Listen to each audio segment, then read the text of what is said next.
This is the story of Emily, a 30-year-old Christian woman whose life took an unimaginable turn. One moment, she was driving home from her church group, singing along to her favorite worship song. The next, she was standing at the threshold of eternity, seeing things she could never explain. Emily says she crossed into a realm of overwhelming light and love, meeting a presence she identified as Jesus. But what he showed her was more than comforting. It was a warning. Now, Emily is back to share her extraordinary journey, a message of hope and urgency that's left everyone who hears it stunned. Emily's day began like so many others. She had woken up early, brewed her coffee, and spent time in prayer and reflection. Emily was deeply involved in her church community in Kentucky, teaching Sunday school, organizing charity events, and finding joy in helping others. Her faith was the cornerstone of her life. That evening, Emily was driving home from a Bible study group. The sun had set, and the cool air carried the faint scent of blooming flowers.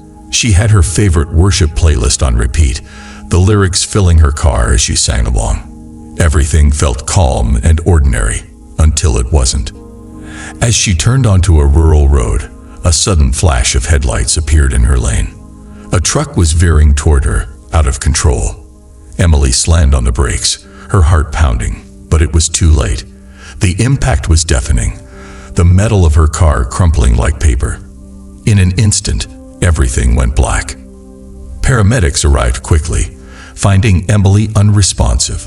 Her body was broken, her pulse faint. For nearly 6 minutes, she hovered between life and death as first responders worked frantically to save her. But during those 6 minutes, Emily wasn't in the car. She was somewhere else entirely. When Emily opened her eyes, or what felt like her eyes, she wasn't in her car anymore. She was standing in a place that defied all explanation. The world around her shimmered with light, not harsh or blinding, but soft and warm.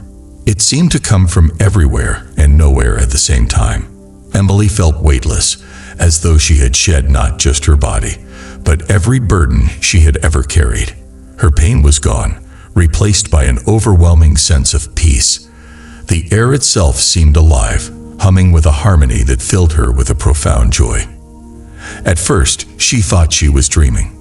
Am I still in the car? She wondered aloud, her voice echoing faintly in the vast expanse.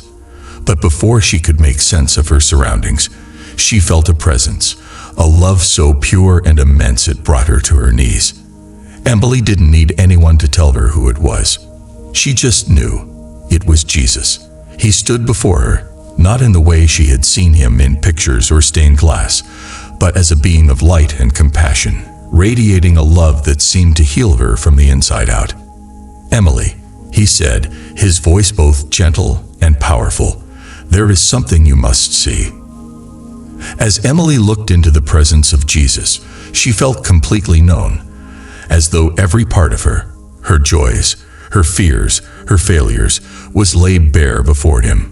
Yet there was no condemnation in his gaze, only love and understanding. He reached out his hand, and the moment Emily touched it, she was flooded with images from her life. She saw herself as a child, sitting in her grandmother's lap as they read Bible stories together. She saw the times she had chosen kindness over anger, the moments she had comforted others, and the way she had lived her faith. But then, the images shifted. Emily saw moments she wasn't proud of. The times she had judged others, the times she had turned away from someone in need because it was inconvenient. She felt a pang of regret, but Jesus spoke before she could spiral into guilt. You are not here to be judged, he said. You are here to understand. Emily felt her tears fall, not out of shame, but out of gratitude. This was not about punishment. It was about growth, about seeing the bigger picture she had been blind to. Jesus began to show Emily things that went far beyond her own life. He showed her a world both beautiful and broken, a place filled with both unimaginable potential and deep pain. The vision was vivid, almost too real, and it left her breathless. She saw people struggling, families torn apart by misunderstandings, communities divided by prejudice, and individuals weighed down by loneliness and fear. She saw churches filled with people seeking hope but sometimes failing to find it, their hearts burdened by judgment or apathy. But then, Emily saw something else. She saw acts of kindness that rippled out like waves, small moments of love and courage that changed lives in ways no one could predict. She saw people coming together in prayer, their faith shining like beacons in the darkness. "This is what you must understand," Jesus said. "Every action matters. Every choice you make shapes the world around you." Emily felt the weight of his words. She realized that her faith wasn't just about her relationship with God. It was about how she lived that faith every day, in every interaction. The vision grew more specific as Jesus began to speak about the challenges facing Christians today. "Many of my followers have forgotten what it means to truly follow me," he said. His words were not harsh, but they carried a deep sadness. Emily saw scenes of division within the Christian community, arguments over doctrine, judgment toward those who didn't fit a certain mold, and a growing focus on appearances rather than the heart of faith. She saw people using religion as a weapon instead of a tool for healing, pushing others away instead of drawing them closer. But Jesus also showed her what was possible. She saw Christians living out their faith in ways that transformed the world. She saw churches becoming sanctuaries not just for the perfect, but for the broken. She saw believers leading with love, reaching out to those who were different, and building bridges where there had once been walls. "This is the path forward," Jesus said. "Love one another as I have loved you. This is the greatest commandment, and it is the key to everything." Emily felt a deep resolve take root in her heart. She knew she had to return and share what she had seen, no matter how difficult it might be. Jesus' voice echoed with both hope and urgency as he began to show Emily a vision of the near future. It was 2025, and faith in the world stood at a crossroads. She saw Christians across America and beyond, some rising to the occasion with acts of profound love, while others allowed division and apathy to weaken their communities. In one scene, Emily saw a group of believers gathering in a small candlelit church.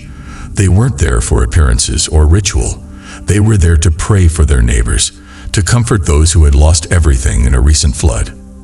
Their faith shone brightly, uniting them as they worked together to rebuild homes and lives. But the next scene was starkly different.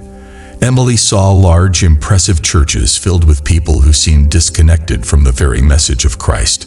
They whispered judgments about one another, turned away from the poor outside their doors, and debated endlessly over trivial matters. Their focus was on status and rules, not on love and compassion. Jesus turned to Emily and said, "Faith is not about where you gather or how many gather. It is about how you live. The world will grow darker if my followers forget this." The next vision Jesus shared with Emily was one of the church's potential futures. She saw two contrasting paths, each determined by the choices of Christians in the present. On one path, churches became sanctuaries of healing and hope. Emily saw believers welcoming everyone with open arms, no matter their background, struggles, or differences. There were programs to help the homeless, support groups for the brokenhearted, and spaces where people could ask questions without fear of judgment. These churches became beacons, drawing in people who had once felt abandoned or rejected by faith. On the other path, Emily saw empty pews and crumbling walls. Churches that had once thrived were now silent, abandoned not because of persecution, but because of neglect. These were places that had clung to appearances and traditions while ignoring the needs of their communities. The Spirit showed Emily how this path bred cynicism, pushing people further from God instead of closer. Emily's heart ached as she watched. She knew the choice wasn't up to a single person. It was a collective decision, one that required every believer to act with love and humility. In the next vision, Jesus showed Emily the power of leading with love. She saw ordinary people, parents, teachers, workers, living their faith not through grand gestures, but through small, consistent acts of kindness. These weren't the kind of people who stood on stages or drew attention to themselves. They were quiet leaders who changed the world one moment at a time. Emily saw a young woman inviting her elderly neighbor to dinner, simply because she didn't want him to feel alone. She saw a man mentoring teenagers in his community, teaching them not just skills but self-worth. She saw children raising money to buy blankets for the homeless, inspired by their parents' example. "These are the leaders I need," Jesus said, "not those who seek power, but those who serve." Emily understood that leadership wasn't about position or recognition. It was about living in a way that inspired others to do the same. She saw that love wasn't just an emotion, it was an action, one that required courage and commitment. The vision shifted again, and Emily found herself looking at the broader state of the world. She saw families struggling to make ends meet, natural disasters wreaking havoc on communities, and tensions between nations rising. It was a sobering sight, a reminder of the challenges humanity faced.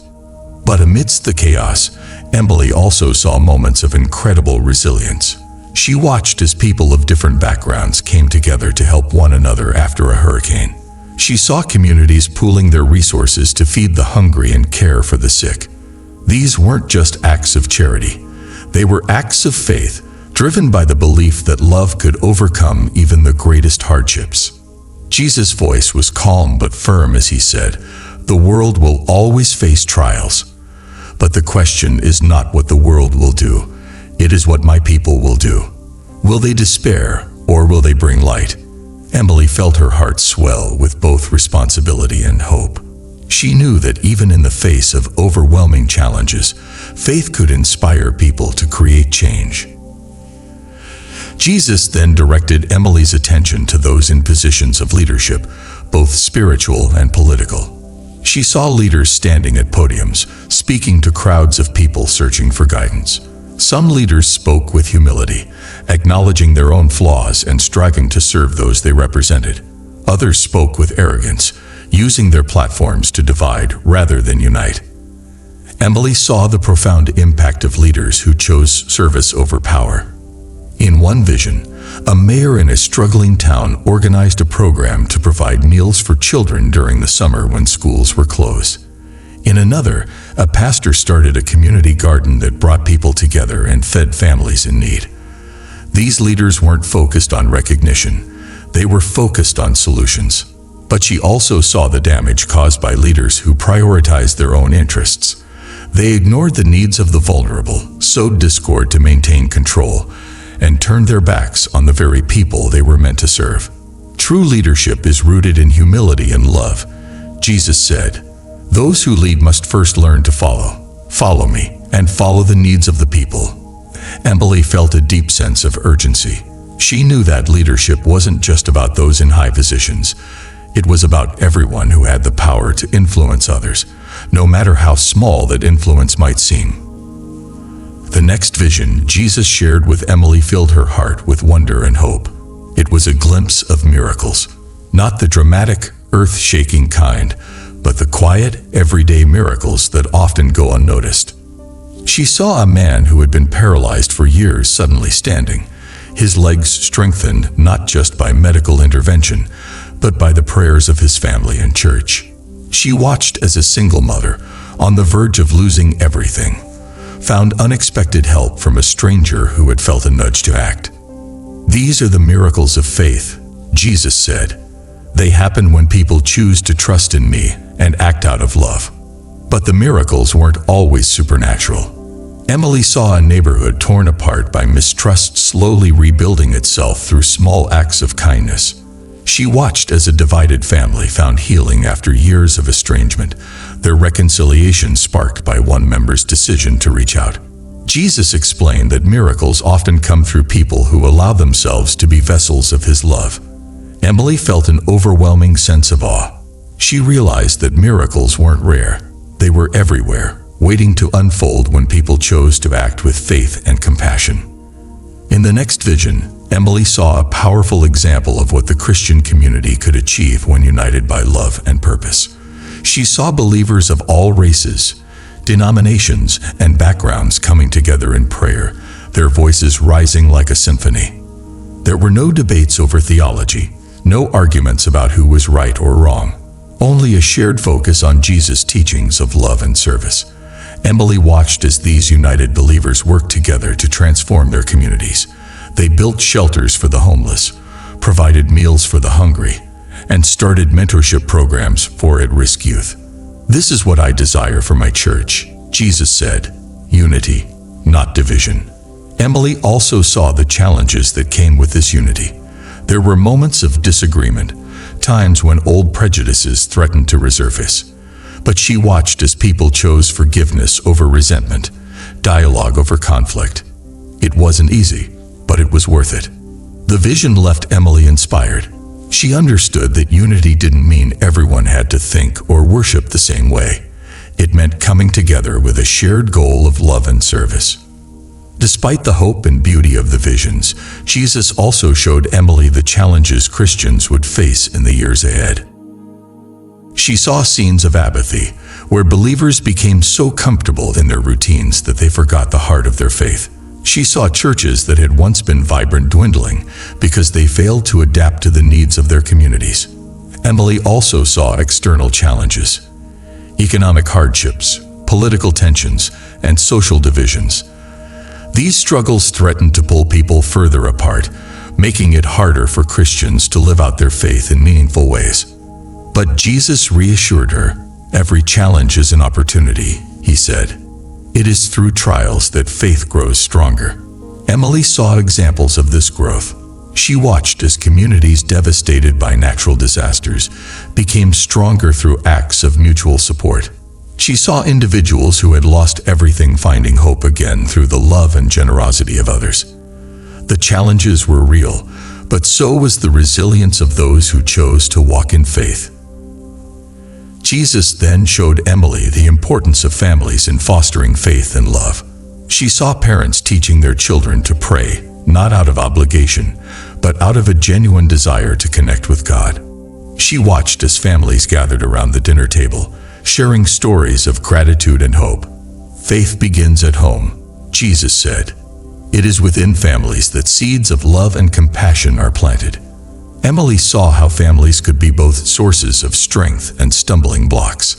In one vision, a father's kindness inspired his children to grow into compassionate adults. In another, a mother's bitterness created a cycle of resentment that affected generations. Jesus emphasized that families had a unique power to shape the future by modeling forgiveness, humility, and service. Parents could raise children who would carry those values into the world. Emily felt a deep sense of responsibility. She knew that faith wasn't just about what happened in church, it was about how it was lived out in everyday life. The next vision was one of prayer's transformative power. Emily saw a small group of believers kneeling in a darkened room, their prayers rising like light into the heavens. At first, it seemed like nothing was happening, but then the light began to spread, touching lives far beyond the room where the prayers had begun. Jesus explained that prayer was a connection not just to him, but to one another. "Through prayer, you invite me into your struggles and your joys," he said. "It is not just words. It is an act of trust and surrender." Emily saw how prayer could change hearts. In one scene, a man who had been filled with anger and hatred began to soften after his neighbors prayed for him. In another, a woman who had given up on life found new hope after a stranger prayed with her at a bus stop. But the most powerful image was of a community coming together in prayer after a tragedy. They didn't pray for answers. They prayed for strength, for unity, and for the courage to move forward. And their prayers were answered, not in dramatic ways, but through the love and resilience they found in one another. In the next vision, Emily saw the profound power of forgiveness. Jesus showed her a community fractured by years of resentment and mistrust. Families refused to speak to one another, neighbors avoided eye contact, and old grievances hung heavy in the air like a storm cloud. The weight of unforgiveness was suffocating, sapping the joy and vitality from their lives. But then, Emily saw a single act of forgiveness begin to change everything. A woman approached her estranged sister during a church service, tears streaming down her face, and said, "I'm sorry. Can we start again. The moment was small, but its impact was enormous. Others in the church began to reflect on their own grudges, and one by one, they reached out to those they had wronged or who had wronged them. "This is what it means to be free," Jesus said. "Forgiveness doesn't erase the past, but it allows you to move forward."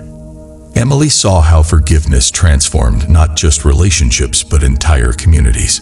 It opened doors to healing and reconciliation, allowing people to work together and rebuild what had been broken.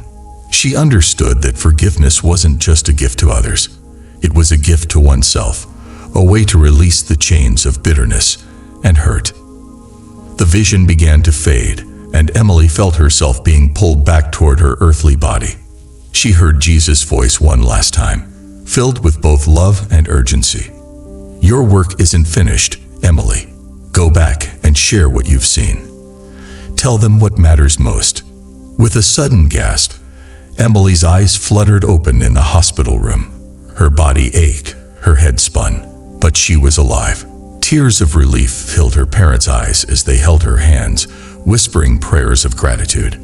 Emily's heart was heavy with the weight of her experience, but it was also filled with a newfound purpose. She knew she had been given a second chance, not just to live, but to share the message she had received. The visions were as clear in her mind as the moment she had seen them, and she vowed to use her life to make a difference. Emily's story quickly spread throughout her community. At first, people were skeptical. Maybe it was just a dream, some said, but the conviction in Emily's voice and the transformation in her life silenced the doubters. She spoke with a passion and clarity that left everyone who heard her stunned. She began sharing her experience at church gatherings, schools, and even online. Her message was simple: love, forgiveness, and unity are not just ideals, they are necessities. Emily's words inspired countless others to reflect on their own lives, to mend broken relationships, and to seek deeper connections with their faith. Emily also began leading initiatives in her community, from organizing prayer groups to starting programs that helped families in need. She focused on bridging divides, reaching out to people from all walks of life with compassion and understanding. Her efforts created a ripple effect, inspiring others to step up and make a difference. As Emily settled into her new life, she felt an overwhelming sense of purpose. Every decision, every interaction, was guided by the lessons she had learned in her vision. She made a conscious effort to live with love and humility, treating every person she met as someone valuable and deserving of grace. Her faith became deeper, not because it was perfect, but because it was real. She embraced the struggles and imperfections of life, seeing them as opportunities to grow and strengthen her connection to God. Emily knew she wasn't called to change the world on her own, but she was called to be a light in her corner of it. Emily's story began to reach people far beyond her small Kentucky town. Through social media and word of mouth, her testimony inspired individuals across the country and even abroad. People from different faiths and backgrounds found hope in her message, proof that love and forgiveness could transform even the darkest circumstances. Emily's final message to everyone who hears her story is clear. You don't have to wait for a second chance like I did. Start now. Love more deeply, forgive more freely, and live with purpose every single day. She reminds her audience that faith isn't about perfection.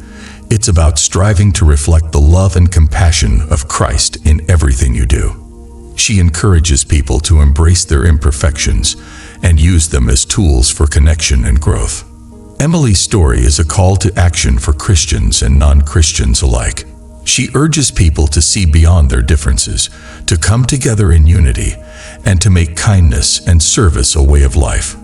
Her words are both a challenge and an invitation. What kind of world do you want to leave behind? Start building it today, one small act of love at a time.